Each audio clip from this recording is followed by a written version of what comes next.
A paz de Cristo a todos, que o Eterno possa abençoar vocês, sua família. Bem-vindo vocês que estão nos assistindo. Nós estamos aqui no canal Segredos da Bíblia. Roda a vinheta. Aí roda a vinheta, depois eu vou cortar e editar.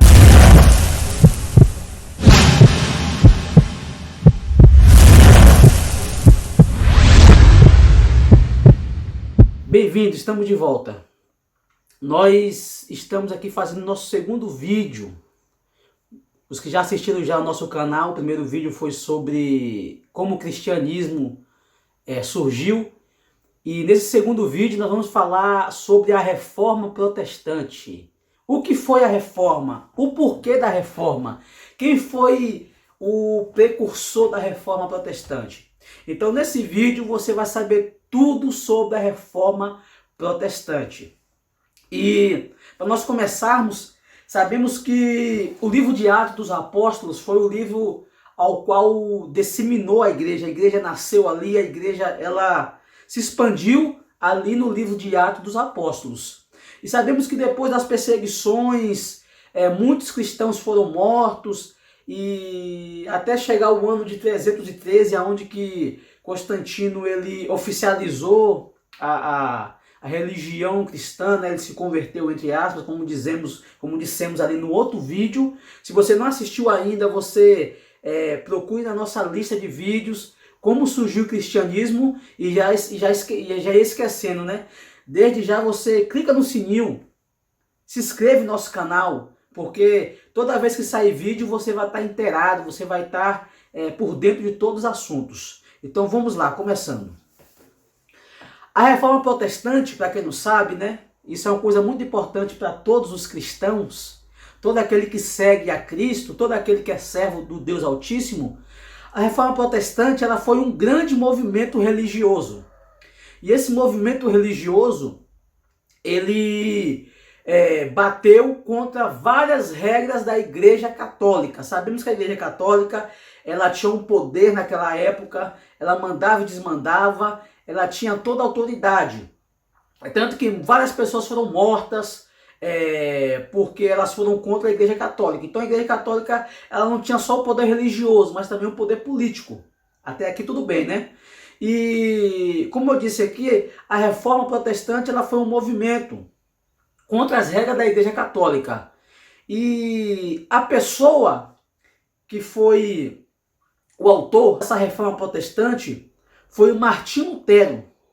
E Martinho Lutero, para quem não sabe, ele foi um monge alemão.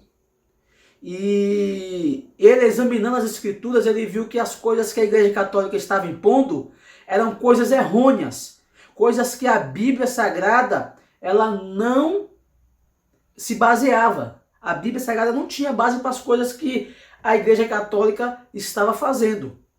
E no ano de 1517 é a data oficial mais ou menos aproximada da Reforma Protestante, aonde Martinho Lutero ele publica as 95 teses que criticava sobre a venda de indulgências.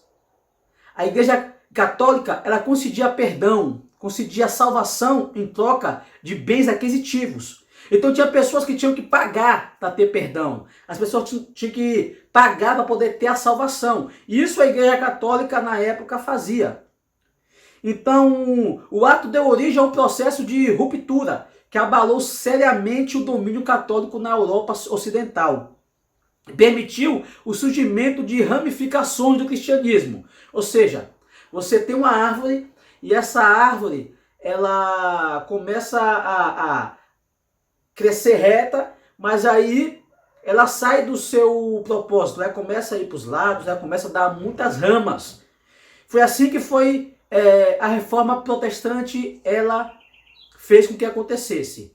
A Igreja Católica era a única igreja, mas depois da Reforma começou a ter ramificações, outras ideologias, outras igrejas, mas tudo fundamentada no cristianismo.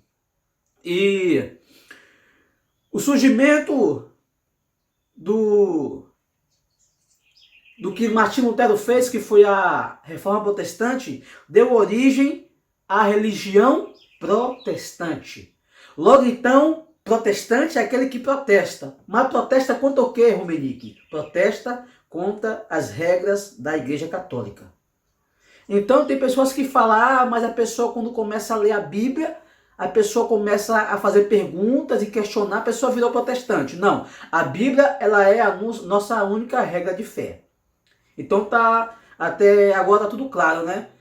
Martinho Lutero foi o precursor, ele que foi das pessoas que foram autores da Reforma Protestante, ele lançou as 95 teses, e ele foi expulso da Igreja Católica, ele foi excomungado, e vieram novas religiões, protestante e outras demais. Inclusive a Igreja Luterana, Igreja Anglicana, Igreja Paulina, várias outras igrejas. Isso aí nós podemos ver mais para frente, mas é um assunto muito profundo, muito grande sobre a história do cristianismo.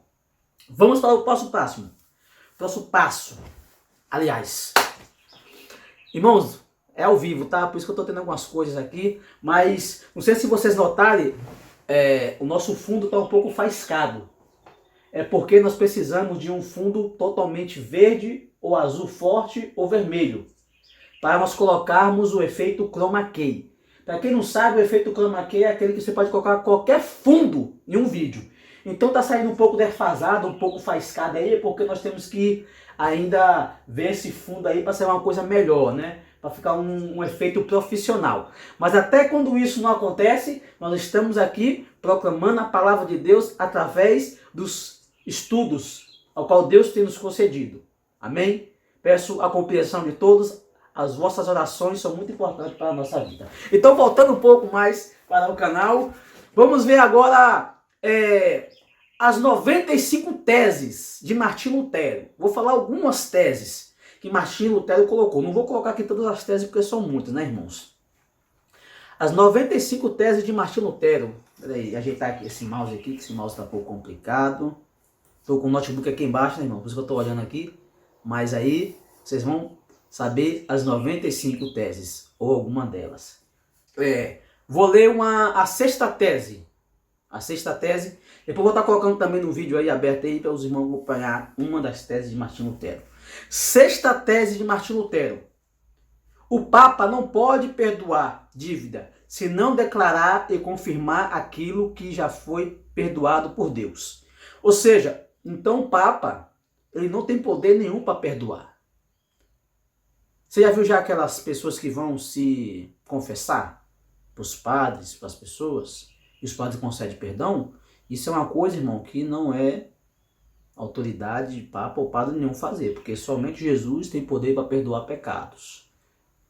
O máximo que o Papa podia fazer, ou o padre, é falar, Cristo perdoou os vossos pecados, somente reafirmar aquilo que a Bíblia diz. Entendeu? O Papa não pode perdoar dívida se não declarar e confirmar aquilo que já foi perdoado por Deus. Cristo, Deus. Ou então faz nos casos de que lhe foram reservados. Neste caso, se desprezados, a dívida deixará de ser em absoluto anulada ou perdoada. Sétima tese. Deus a ninguém perdoa a dívida sem que ao mesmo tempo o subordine. Subordinação. Desculpe. É você estar subordinado abaixo de alguma autoridade.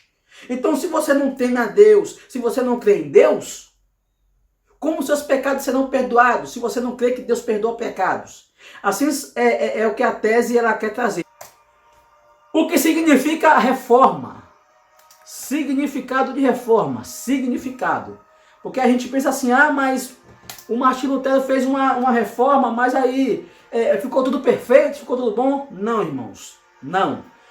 Olha o que significa a palavra reforma. Reforma. Ação ou efeito de reformar. Mudança. Introduzir em algo para fins de aprimoramento ou obtenção de melhores resultados. Eu já disse aqui já no último canal nosso, no primeiro. Se você não assistiu, clique para assistir. Reforma é algo que você não vai fazer do zero, você não vai construir. Você vai somente refazer, você vai somente consertar. Eu dei exemplo da parede quebrada. A parede, quando ela é quebrada, quando ela está sem reboco, quando ela tem buraco, você vai fazer o quê? Você vai tampar o buraco e você vai rebocar. Mas vai ser a mesma parede. Então a reforma protestante ela foi o seguinte, ela tirou aquilo que não é de conformidade com a palavra, mas ainda faltou muita coisa para mudar. É tanto que nos dias de hoje, no século 21, nós vimos ainda muitas heresias no meio pentecostal, no meio evangélico. Nós vimos muitas coisas ainda erradas ainda. E se nós fôssemos olhar na ponta da caneta, cadê a caneta? Se nós fôssemos olhar na ponta da caneta, teria que haver uma nova reforma protestante. Por quê? Os evangélicos eles batem contra as imagens da Igreja Católica, mas eles ficam fazendo imagem de arca, eles ficam utilizando panos ungidos, rosas ungidas, tapete de fogo e mais excrementos. Então, precisava-se de uma nova reforma protestante no século 21. Então, a reforma protestante, ela surgiu muito, ela foi muito, digamos assim, muito importante. Até o ano de 1517, até mais ou menos o ano de 1800, 1700. Vindo do século XIX para cá, século XX, as coisas mudaram. Tudo bem que a Bíblia Sagrada diz que no final dos tempos havia apostasia e haveria apostasia. Só que se nós fôssemos olhar na ponta da caneta, teria que ter outra reforma protestante. Porque, infelizmente, a igreja do século XXI, ela se distanciou muito dos princípios bíblicos. A verdade é essa. Ficamos aqui com mais um vídeo nesse canal. E eu peço que você compartilhe, peço que você reposte, peço que você clique no sininho, seja um inscrito e nos ajude a divulgar a santa e genuína palavra de Deus. Amém? Que Deus abençoe o seu dia, a sua noite, poderosamente. E eu rogo as orações dos santos ao nosso favor. Ficamos aqui com mais um vídeo do canal Segredos da Bíblia.